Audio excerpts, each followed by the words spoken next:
en petit 2, nous verrons l'organisation politique des sociétés sans pouvoir centralisé. Ici, il faut retenir également qu'il y a deux formes de société sur le plan politique qui composent l'ensemble des sociétés sans pouvoir centralisé. Nous avons d'abord les communautés villageoises. Dans ces communautés villageoises, l'unique autorité vient de l'ancienneté, c'est-à-dire l'ancien de la famille détient le pouvoir, l'autorité politique. Et c'est l'ensemble, bien entendu, des chefs de famille, des chefs de terre, ou bien les maîtres d'initiation qui sont les garants ou bien qui détiennent l'autorité politique dans ces communautés villageoises. Le fait d'appartenir à un village, vous êtes régi par les mêmes lois qui sont détenues par les anciens, les chefs de famille, les chefs de terre et, bien entendu, les maîtres d'initiation. Donc, on a les sociétés liangères, d'un côté, et de l'autre côté, nous avons les communautés villageoises. Donc, les communautés villageoises, c'est le fait d'appartenir au village qui est, bien entendu, qui regroupe, qui est le facteur commun. On appartient à un village. Nous tous, nous appartenons à un village. Maintenant, pour des décisions, il va falloir que des gens, au moins, puissent être au devant pour pouvoir décider au nom de tout le village. Et dans ces communautés villageoises-là, l'autorité est détenue par ce qu'on appelle le conseil des sages. Conseil des sages. Et c'est ce conseil-là qui réunit bien sûr les représentants de chaque grande famille qui détiennent l'autorité politique. Donc voilà un peu ce que nous pouvons dire par rapport à l'organisation politique de ces sociétés sans pouvoir centralisé. Deux formes d'organisation, les sociétés liangères où le lien de parenté prime. Et dans ces liens de parenté, c'est l'ancienneté qui régit un peu les règles. Donc les anciens, représentés par les chefs de famille, par les chefs de terre et les maîtres d'initiation, détiennent l'autorité politique. Et de l'autre côté, nous avons les communautés villageoises où le fait d'être dans un village prime sur la parenté. Voilà, nous sommes dans un village, même si nous ne sommes pas parents, le fait d'être dans le même village-là, nous sommes régis par les mêmes règles, par les mêmes décisions politiques. Et dans ce village, on a le conseil des sages qui réunit les représentants de chaque famille. Et c'est ce conseil de sages-là qui détient le pouvoir politique. Donc voilà un peu comment ces sociétés-là sont organisées sur le plan politique. Donc en deux, vous retenez que sur le plan politique, nous avons deux formes de gestion du pouvoir politique. Dans les sociétés, on peut le tenir comme ça, sans pouvoir centralisé, l'organisation politique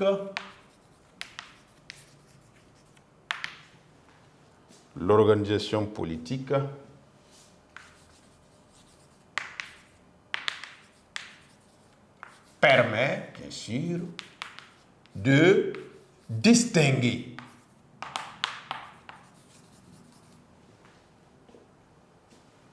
les sociétés liangères, le liage. Société liangère et les communautés villageoises et les communautés villageoises. Deux formes de société. Et dans les communautés, on peut aller dans les sociétés liangères.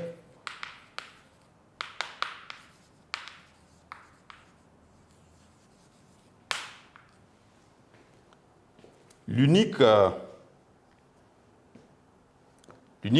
source de pouvoir, l'unique source de pouvoir est bien sûr l'ancienneté. Ce sont les personnes âgées, évidemment. Donc, on parle d'égalité. Ici, tous les hommes sont égaux. Maintenant, ceux qui détiennent le pouvoir politique sont les anciens de chaque famille. Okay? L'ancienneté, d'accord, avec, bien sûr, on peut aller avec les chefs de famille. Un chef de famille, généralement, c'est le plus ancien, d'accord. Les chefs de terre, les chefs de famille, les chefs de terre et les maîtres d'initiation.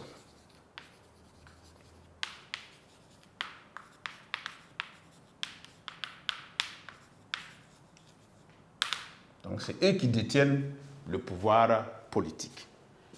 Et le deuxième type de société, c'est les communautés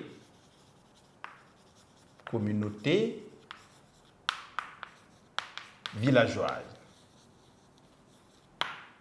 Ici, ce qui vous rassemble, c'est le fait d'être dans le même village.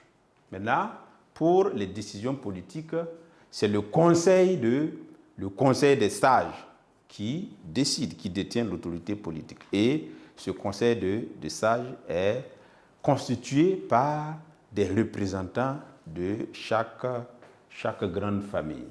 Donc, on a les communautés villageoises où, on peut aller comme ça aussi, où l'autorité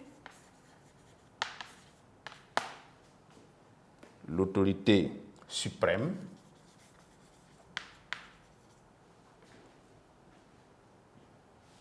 est le conseil des sages. Conseil des sages qui réunit les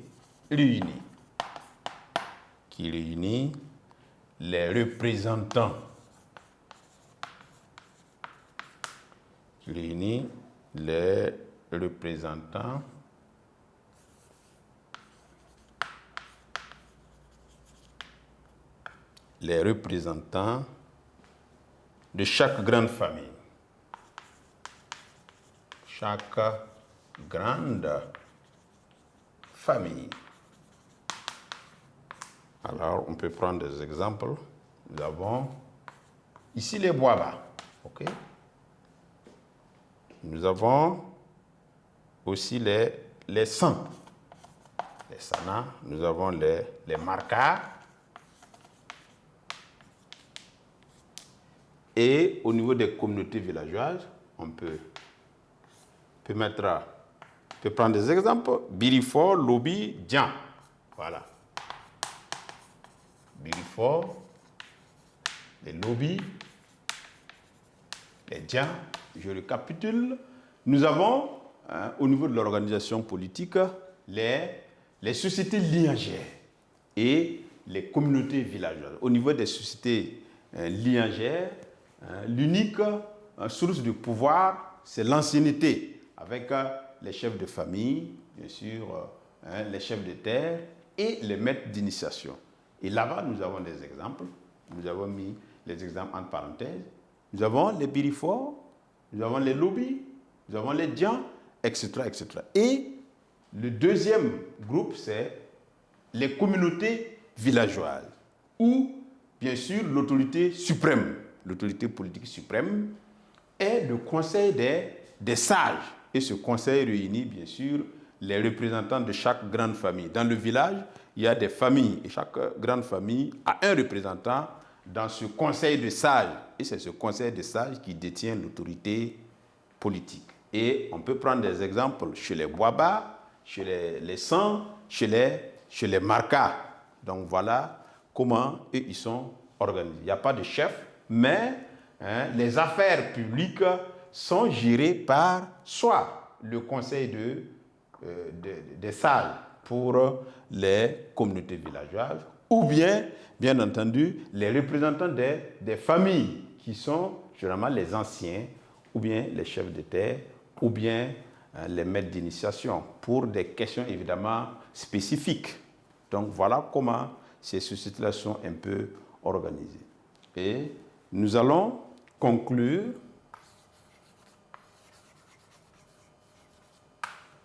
et nous allons retenir au niveau de la conclusion que nous avons deux types d'organisations sociopolitiques au Burkina Faso.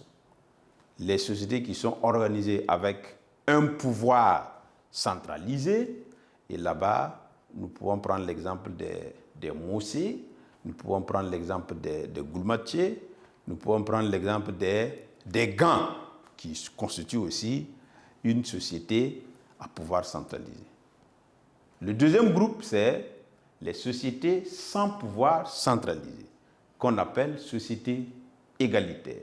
Vous allez voir aussi certaines appellations, on les appelle aussi des sociétés acéphales, des sans tête, d'accord, mais qui sont pour autant organisées soit en communauté villageoise ou bien en société lignagère. Donc, communauté villageoise ou société lignagère, où, bien sûr, les enfants héritent des droits et devoirs civiques, soit de la famille de la mère, matrilinéaire, soit de la famille du père, patrilinéaire, ou bien les deux. Et nous avons appelé cette forme-là des sociétés à double descendance parentale. Donc voilà un peu comment les sociétés du Burkina Faso se sont organisées. Donc sur ce, je vous remercie.